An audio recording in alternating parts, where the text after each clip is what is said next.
அனைவருக்கும் காலை வணக்கம். இன்னைக்கு ஜனவரி 24ஆம் தேதி. முதல் பெண் வெளியுறவு அதிகாரி சி.வி. முத்தம்மா அவங்களுடைய பிறந்த தினம் இன்று. இந்திய சிவில் சர்வீஸ் தேர்வில் வெற்றி பெற்ற முதல் பெண் வெளியுறவு அதிகாரி சி.வி. முத்தம்மா அவர்கள் பிறந்த தினம் இன்று. கர்நாடக மாநிலம் விராஜ்பேட்டையில் இந்தியன் ஃபாரின் சர்வீஸ்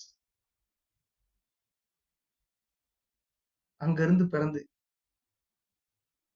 வாங்கியிருக்கிறாங்க. கர்நாடக மாநிலம் விராஜ்பேட்டையில் பிறந்தவர் 1924. வனத்துறை அதிகாரியாக இருந்த தந்தை இறந்தபோது இவருக்கு வயது 9.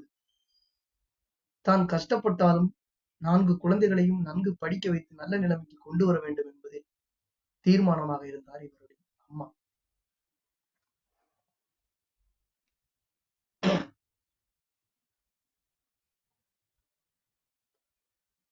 மடிகேரியில் பள்ளி படிப்பு, சென்னை பெண்கள் கிறிஸ்துவ கல்லூரியில் பட்டப்படிப்பை முடித்த பிறகு பிரசிடென்சி கல்லூரியின் ஆங்கில இலக்கியம் படித்தார். கல்லூரியில் 3 முறை தங்கப்பதக்கம் வாங்கினார்.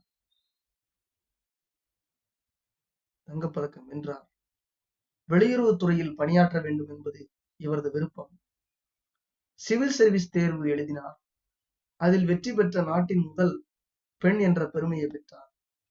இவரை பணியில் சேரவிடாமல் தடுக்க பல முயற்சிகள் நடந்தன. இவரது திறமைக்கு முன்பு எதுவும் எடுபடவில்லை.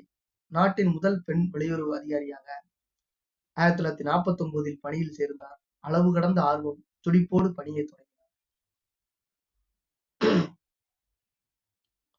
ஆண் பெண் அதிகாரிகளிடையே பாகுபாடு, தனித்தனி விதிமுறைகள் இருந்தன. திருமணம் செய்து கொள்ள அரசிடம் முன் அனுமதி பெற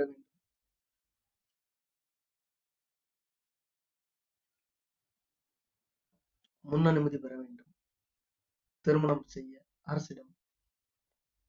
குடும்ப பொறுப்பு, பணித்திறனை பாதிக்கும் நிலை ஏற்பட்டால் பணியிலிருந்து விலக்கப்படுவார்கள் என்றும் சட்டப்பிரிவில் கூறப்பட்டிருந்தது. பணி முதிர்வு, பதவி உயர்வு போன்றவற்றில் பெண்கள் உரிமை கோர முடியாது என்ற விதியும் இருந்தது. இது போன்ற சட்டங்கள் பெண்ணுரிமை, சமத்துவம், அரசியல் சாதனத்துக்கு எதிரானவை. இந்த பாலின பாகுபாடுகளை களையப்பட வேண்டும் என்று உச்ச நீதிமன்றத்தில் வழக்கும் தொடர்ந்தார் சி.வி. முத்தம்மா.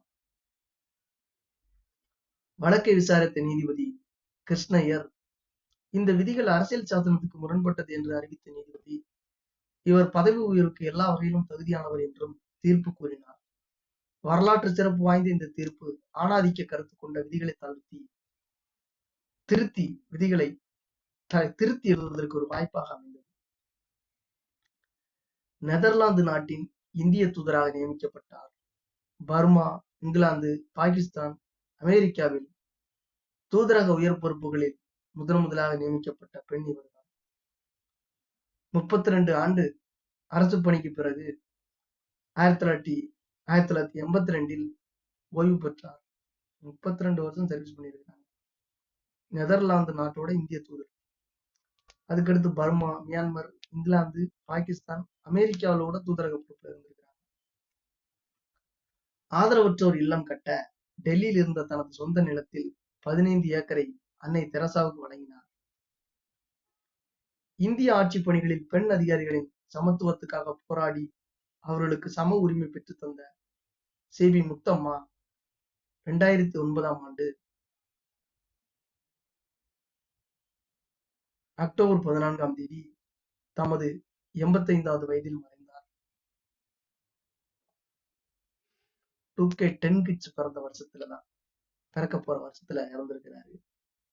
ஜனவரி 24 இன்னைக்கு ஒரு பெண்மணி தான், நாளைக்கு ஒரு புரட்சி பெண்மணி, ஆங்கில பெண் எழுத்தாளர். இந்த ஆங்கில இலக்கியம் படிக்கிற பெண்களுக்கு அதிக பேருக்கு இந்த அம்மாவை தெரியும். இவங்க ஒரு மாபெரும் புரட்சிவாதி தான். பல விஷயங்கள் பேசுவாங்க. நாளைக்கு நம்ம அதை பத்தி பார்ப்போம். ரைட். இந்தியன் ஃபாரின் சர்வீஸ்ன்றது ஒரு மிகப்பெரிய சர்வீஸ். அந்த சர்வீஸ் அவ்வளவு சாதாரணமெல்லாம் கிடைக்காது. ஆனால் கிடைக்காமல் போகாது. எல்லாரும் முயற்சி செய்தால், நல்ல முயற்சி எடுத்தால், விடாமுயற்சி எடுத்தால். நன்றி.